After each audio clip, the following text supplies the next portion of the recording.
On the economy, we are continuing to do everything we can to limit the impacts wherever possible, and to provide all the necessary supports, and JobKeeper and JobSeeker are critical to those plans. In relation to JobKeeper, in discussion with the states and territories today, local governments and their support will be provided by the state government. So that local government employees are no different to state government employees in these arrangements. Local governments are not eligible for JobKeeper from the Commonwealth Government. Where there is support necessary, if there is support necessary for local governments, that will be provided by the state and territory governments, not the Commonwealth Government. On commercial leases, as you know, we've been working on this issue for some time, and I had hoped we'd be in a position to have finalised this today, and we are very close to doing that, and the National Cabinet considered the proposals that came forward.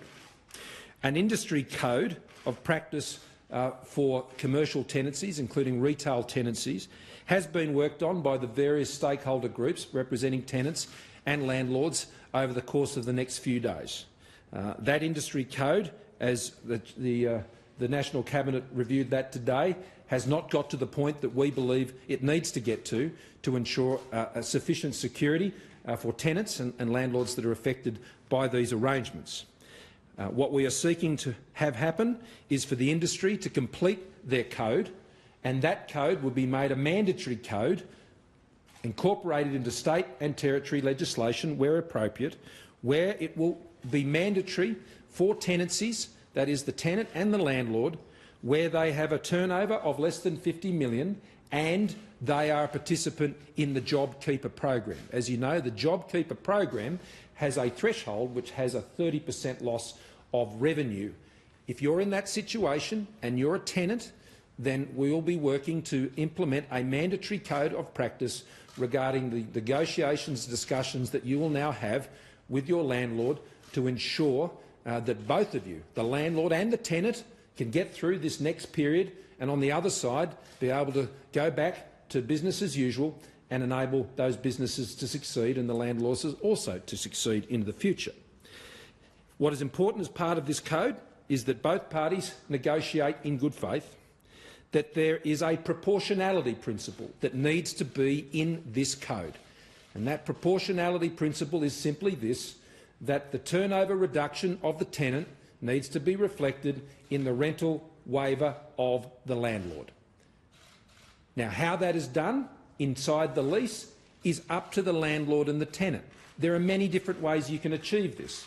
If, for example, there was a 3 or 6 month rental waiver because a lessee, a tenant, would have had to have closed their doors and there's just simply no money coming in, then one way to achieve that is to extend the overall lease by 6 months on the other side if they're going to give a rental waiver.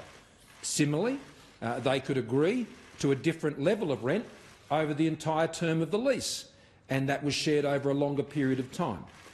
These are things that we do not wish to be prescriptive about.